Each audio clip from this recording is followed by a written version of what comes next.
In all honesty, I was rushing everyone because I wanted to get back on it. All right, it is now time for a brief question and answer segment. I will ask members of the audience to please be brief with your questions and your comments and direct them to the panelists that you would like to have address that question.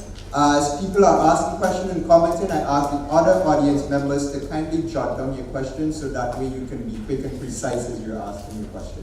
All right, thank you.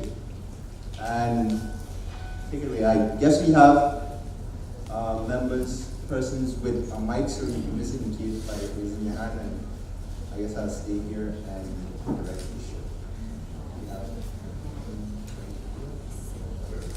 Good evening to the distinguished panel. Thank you very much for such exciting conversation on money matters. Money matters all the time. We need it for everything, and especially as women, we need it even more because we are not really valued and get the real money, but we're fighting towards that in the area of equality. My question to the panel has to do with Jack Ma, an entrepreneur in his company Alibaba. Could any one of the panelists say if there are three things you are to learn from him, Jack Ma, and the success of his company Alibaba, what are those, and are those applicable right here for us who want to be entrepreneurs? I thank you very much. Nicole Cole, Women and Gender Equality Commission, my Secretary Commission. Is that enough? All right, thank you, Nicole. Before we actually get an answer, we'll take two more questions. So we'll field 3 questions, have the answers, and then we'll field another 3 questions.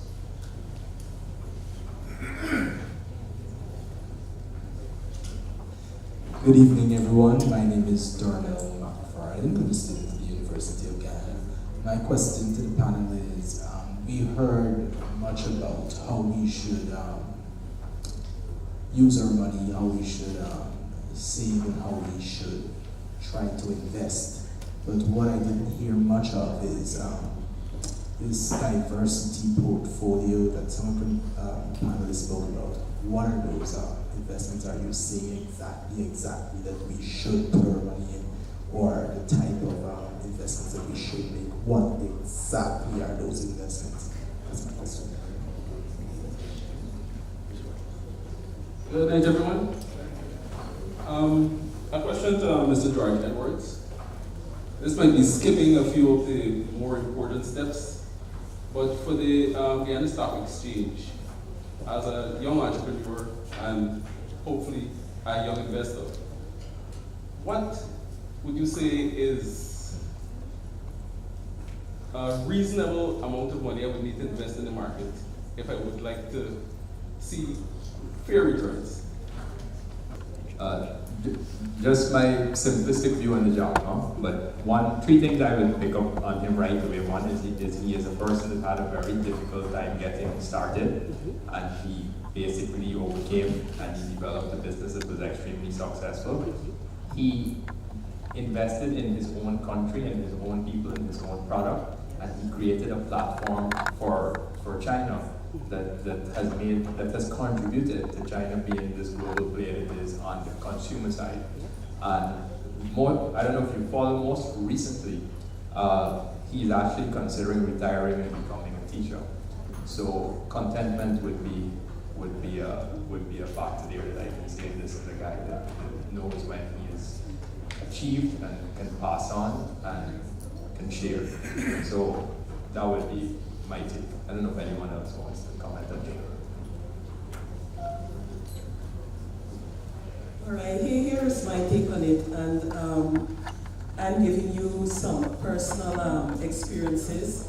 Especially my daughter loves to shop from Alibaba. Yes, so that's why I'm able to actually talk. And I myself was browsing to see what Alibaba had in store. And here are a couple of things that I would have noticed and something that she would have said to me too. I noticed that there's variety, lots of choices. You're not confined to buying any one thing, so there's something for everybody. I noticed too that the cost is low in comparison to Amazon. And there is this money back guarantee or replacement if there's a dissatisfied customer, if something comes to you and it wasn't the right color, or maybe got a little snag in it, they replace it.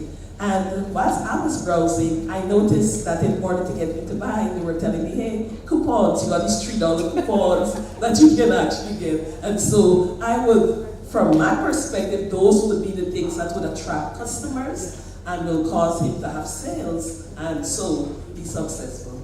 Thank you.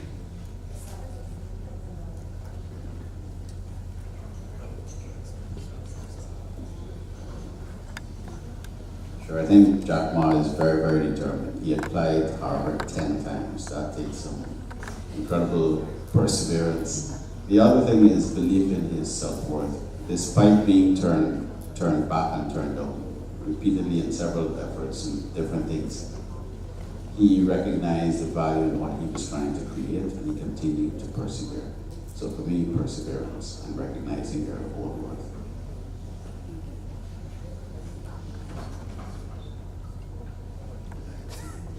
So I'll tackle the diversification question. In my world, in the investment space,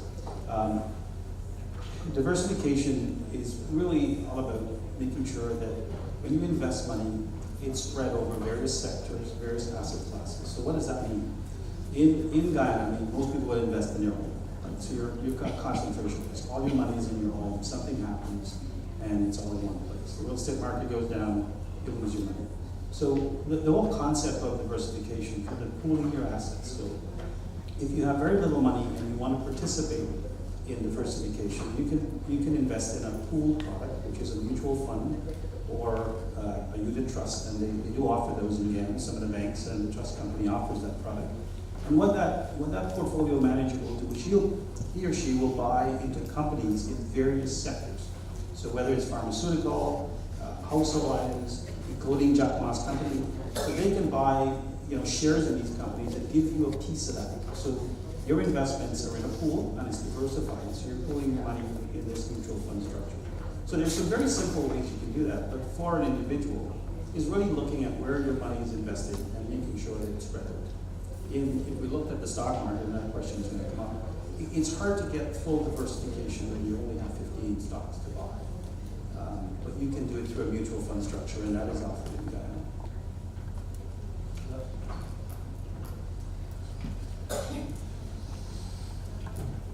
I have been asked the question before of how much money to invest for a reasonable return. It's not an easy question to answer. Firstly, different company shares are different prices. And the dividend policies of companies are different.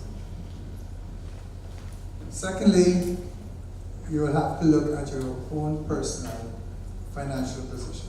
Take, for instance, the Mara Tobacco shares have been in the 900s to 1,000 and over per share.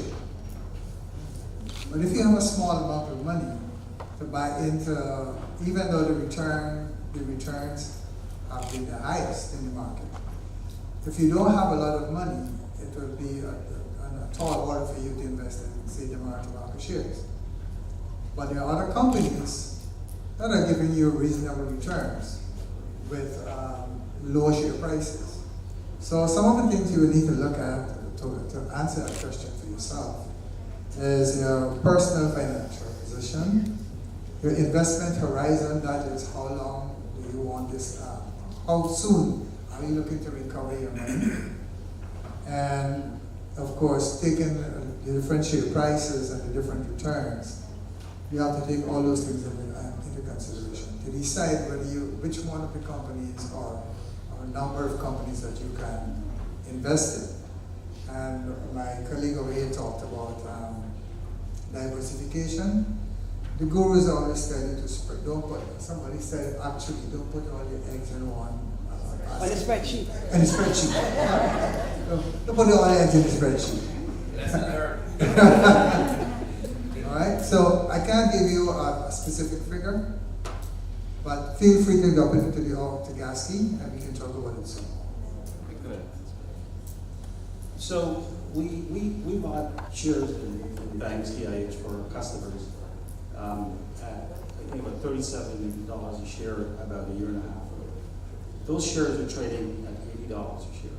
So if you bought shares in that company, you would have, tripled your money almost. The second part of that is if you look at the company, we talk about diversification. Banks DIH, they don't just make beer. I mean, that company actually owns a big portion of the Citizens Bank. They're in the poultry business, they make water, they do a lot of different things. So you're getting, by buying a company like that, you're actually getting a certain amount of diversification by doing that. So, when you're investing, and I encourage you guys, read the financial statements, they're free, go get one. And you can see what these companies do, and as a young entrepreneur, buy a couple of shares, you don't need to buy a lot of them. Every time you get paid, just buy a couple of shares and just hang on to them. They pay a great dividend. So, that's a good example of a company that's doing extremely well. So, it doesn't matter how much you have. Start with a little and work your way up.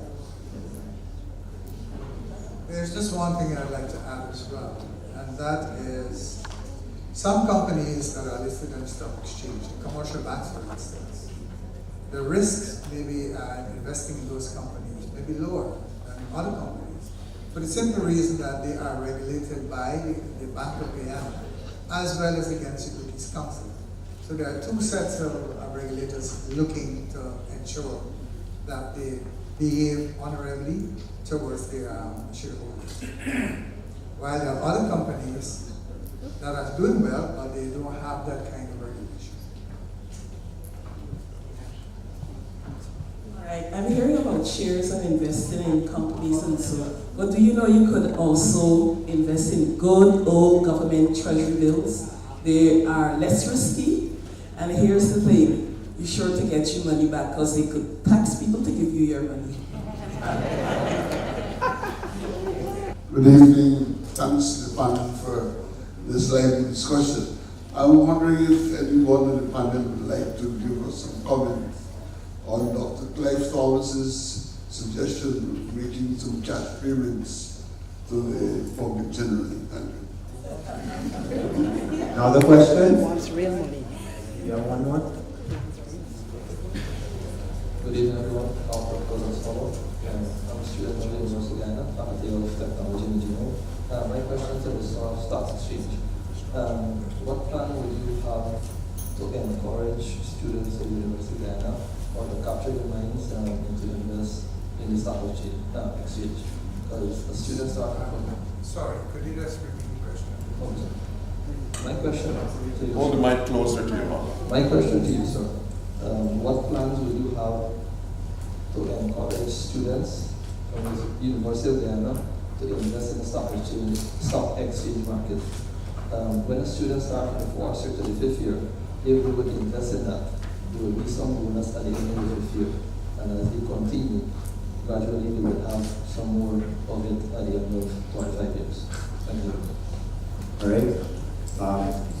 I'll actually steal the third question for this round.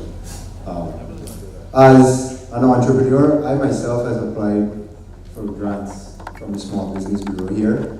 I have not gotten those grants, right? And one thing that I've noticed in coming to the market, coming to Guyana and seeing entrepreneurship being promoted is the absence of a venture capital company, which can be used to fund startups that have a high capital requirement. So my question would be, what do you see as a timetable for the entry of a venture capital fund or company in Guyana, and what are some of the hurdles that such a company would face in this market?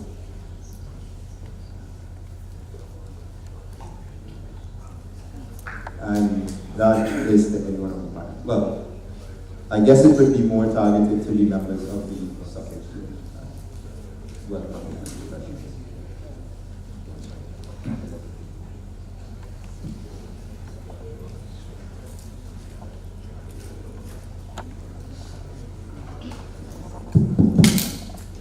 Just my personal opinion on the Clive Thomas suggestion of cash from oil. It's not completely impossible, but definitely I think at our stage in terms of, and we got to be real with what we are, a third world country, we got to ensure that we've got the critical sectors in place, the education, the health, being the two most important, and then infrastructure to some extent.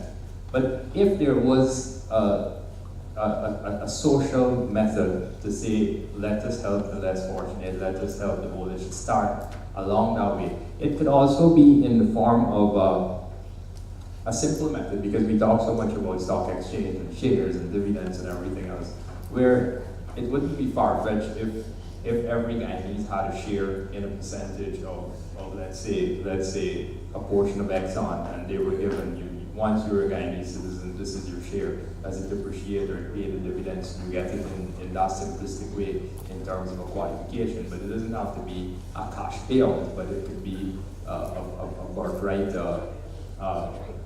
investment in the whole. So I'm sure I wouldn't rule it out. I would actually like to see it explored thoroughly to see what that methodology would be. But definitely, if there was something that allowed money to go to the citizens directly faster, I endorse that, because I see money going through the bureaucracy as slow money and slower to develop a country.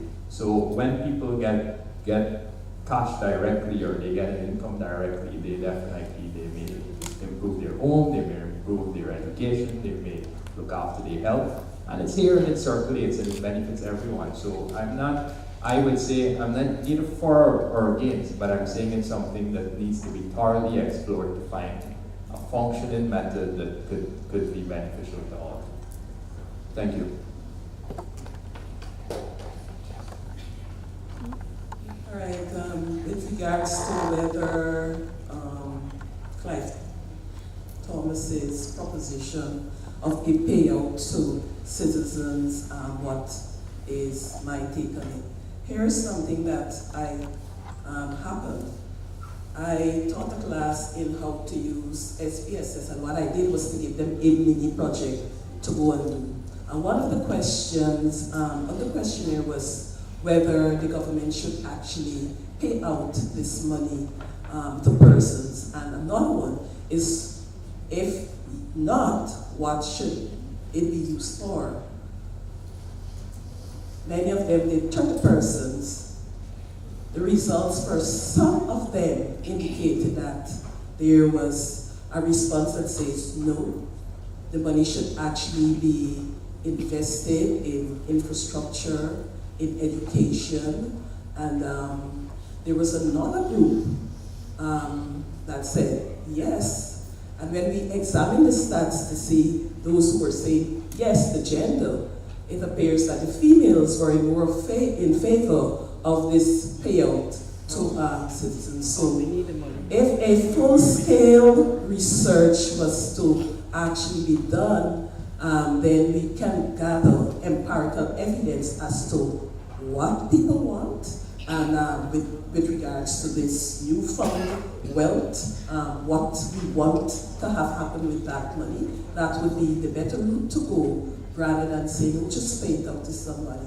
And I guess for each of us, depending on where we come from and our experiences and our financial situation, some of us might very well say, ready cash, yes, I want that. Yes, I want that. I'd like to take a stab at it too. I feel very strongly about it actually, that it's something that we should do. Thank you. I think with any policy that you consider doing, you should be very clear about what it is you're trying to achieve from doing something, because very often you can adopt a policy and there are different effects of the policy and you don't necessarily know whether it is what. So it's very important for us as Guyanese to define what we want from the oil revenues, the kind of country we want to see. And then we'll be able to pick the tools that will best get us to the country that we want. I happen to be very much in favor of the cash payout for several reasons. I think we can look for models around the world of where this worked and where it failed. I think we can look right in our immediate vicinity and see where it failed and why it failed. And there are some basic rules that were not followed in terms of it has to be done very responsibly. You have to ensure that you're obeying certain things like a fiscal rule that you might set up. But once you've determined and you're responsible about how you're managing your oil revenues, a portion of that money will be spent. Some will probably be saved, some will be invested for infrastructure and education, but some of it will be spent. And the question will come down to how do you want it spent? Do you want the government to spend it, or do you prefer it to go directly to individuals for them to spend it? And I think just in the natural way of things, the government will spend a percentage of it. The way I would do it, the way I would recommend it, is I would say that there's a model that's done in Alaska. In Alaska, they pay a dividend from the oil revenues, and there's no means testing or anything, so there's no stigma attached to the money you receive. It isn't in any way a disincentive to work, because if you receive the dividend, you can continue to make as much money and as much money. So it doesn't create any kind of disincentive to work and the concerns around welfare and things of that nature. Very important to me, one of the important objectives achieved in the Alaskan model is it addresses inequality. It is, if you think in Guyana that 80% of the people are poor and everybody gets one dividend, then 80% of that money will go to the poor. And regardless of how you look at it, in almost anything we do and look at in economics, the rich do not carry their fair share of the burden. Somehow the rich manage to wiggle their way around taxes and different things much more efficiently than the poor. Even if you think of that, it's a much heavier tax on the poor than it is on the rich. Oh, yeah. So I think for many, many reasons, and I can probably go on because I feel very strongly about this, the idea of a dividend payment is an excellent idea. If I can also attempt to answer the question from, I think, Dr. Pierre about venture capital. Confession, I was a venture capital investor in New York for some time, so that's just another thing that I feel strongly about. So I'm not sure that our environment will be one immediately. Maybe with the changes in the economy, we will be able to have venture capital funds set up. But smaller funds like angel investor networks, etc., probably will work initially. But when you asked a very important, the second question you asked is very important to answering the first question, which is some of the hurdles faced by a VC firm. A venture capital investor is investing for returns. When you invest in an early stage startup company, you look for the opportunity to make money on your investment. The usual way you make money on your investment is not necessarily through dividends, because that is a prolonged, the way the industry is set up, they look for big wins. And they usually get those either by a sale or by going public. That liquidity event, as they call it. And so the stock exchange in Guyana, for example, you only have 15 companies. A venture capitalist has to put their money to work. So if you have a fund of $10 million and you're investing, your money has to go to work. How many firms will become public in time to? So the challenge would be the opportunity to realize the return on your investment for a VC firm. But I do think there's an opportunity for angel networks to be formed and other institutions that are somewhat like venture capital firms. I just want to make one last point, which is that everybody should understand what the real flow of revenues from the new oil economy could be. Because it's not that in 2020 the government is going to get, or somebody's going to get a windfall of cash and you're going to have this money to share. It's far from it. If you look right now, Exxon is one operator with one block, with one well. They've got 10 subcontractors working for them, and they've got work in the country right now. Now, a large percentage of cost, and we keep hearing about cost, goes through to what's spent either abroad or locally, and that's probably a large portion of the revenue that's going to be spent. Then there's profit sharing after repayment, which is a significant way down. So I don't think we're talking about the royalties, which is essentially a tax being shared out, but we're talking about the potential of when there is profitability, whenever that is, how that can be looked at. And then we got to look at a lot of other things. There are multiple areas out there. There are multiple other players. There's Total has got a play. There are about 5 other major oil companies. There's a Block C that's coming up that everybody's after. Maybe all Guyanese should have a piece of Block C, I don't know. But the reality of it is there is no real container load of money coming to be shared out in the short term, and we need to understand how that flows work. So and I'm sure you agree, and we got to look in terms of when that does happen in terms of we've taken care of expense and there's a good flow, is the mechanisms of how we get it to the public and how we get it fairly and equally. But in terms of what is going to come first, which is the royalty, it's a good start for Guyana, but I think that's probably a good place where we get it focused on the critical things like infrastructure, education, and health. And that's something everybody should look at, because I see so many times where people have simple savings and they lose it in one single health situation, or a family falls apart on a single health situation. So some of those things, make you realize that if you look at some other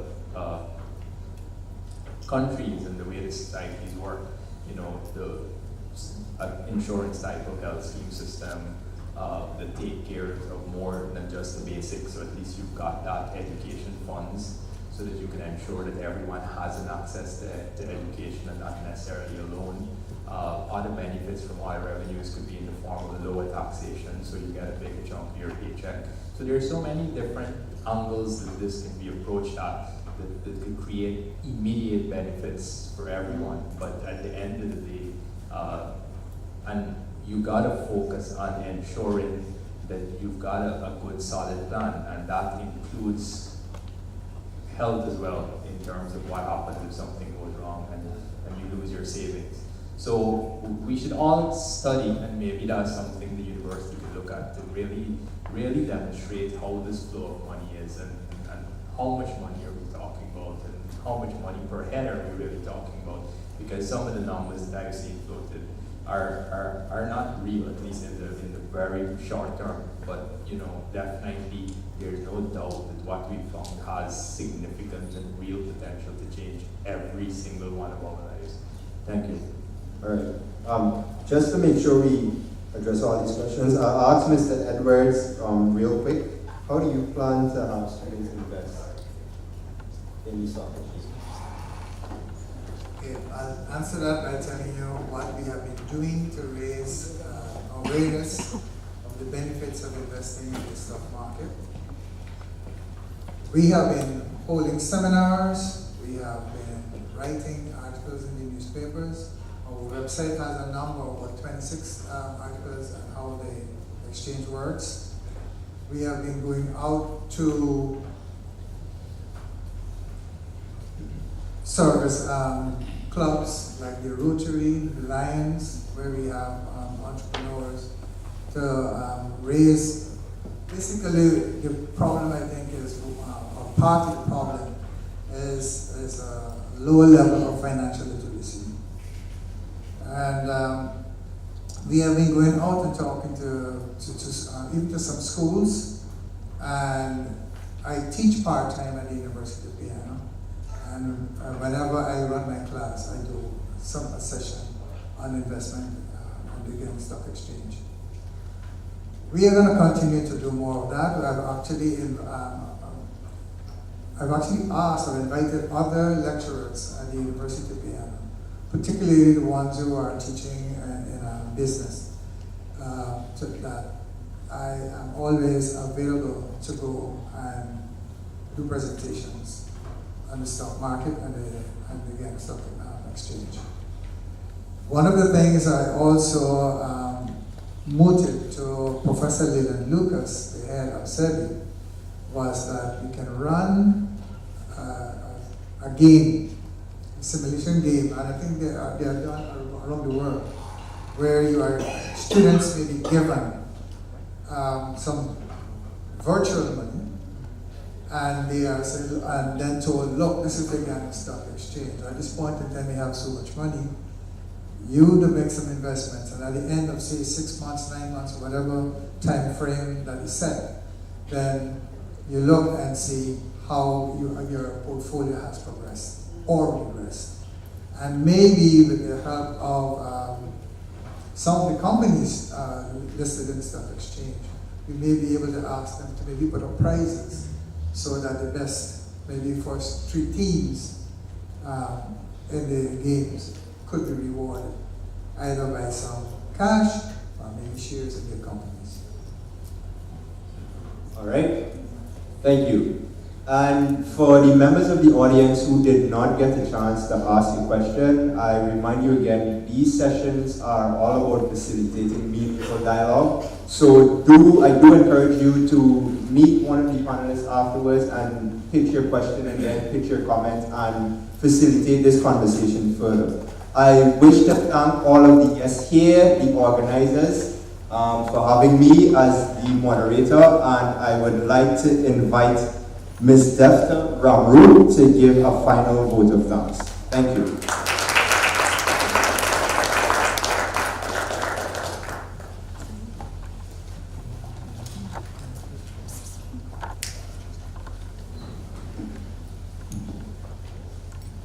I've realized that I'm the one standing between everyone and the snacks in the lobby. There is always something to be thankful for. If you can't pay your bills, at least you can be thankful that you are not one of your creditors. So, adopting all protocols observed previously, it is my privilege to propose a vote of thanks on this occasion. I'll tell you why tonight is important. This episode of Turkeyen Tain Talks was a brilliant initiative to help introduce and familiarize participants with the basics of the world financial system, which is critical for the development of good money habits. Therefore, the University of Guyana wishes to extend sincere thanks to the fine partners of this event: ExxonMobil, Republic Bank, Trent University, the Mexican Embassy, the University of Guyana Student Society, Young Entrepreneurs Leading Progress, and the School of Entrepreneurship and Business Innovation. We also wish to extend gratitude to the Vice Chancellor, Professor Ivelaw Lloyd Griffith, and the panelists and speakers who contributed to this evening's discussion: our moderator, Dr. Kiven Pierre, Mr. Michael Joseph, Mrs. Parbatie, Ms. Atalia Israel, Dr. Jacqueline Marie, Mr. Gary Reid, Mr. Fidel Hines, Mr. George Edwards, Mr. Vishuk Prasad, I don't know, he ditched Vishuk and went for Richard, Mr. Yannick David, Mr. Asafa George. Special thanks to the several people who have constantly partnered with UG to make this series a success. These include the staff of Pegasus Hotel, Deputy Vice Chancellor Pace, Professor Paloma Mohammed, and team, Ms. Afisha Esbran, Ms. Tremona Aziz, Ms. Christine Chowger, Ms. Tara Smith, Ms. Marlene Gopal, Mr. Norrell Hines, and intern Chanelli Wilson. The personnel affair, Mr. Jeffrey Walcott, the local media corps, and Mr. Neil Sukwal, and the staff of Impressions Incorporated.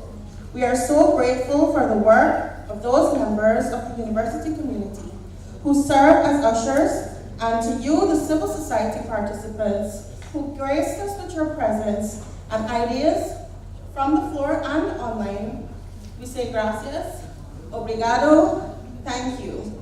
Roaring applause for everyone.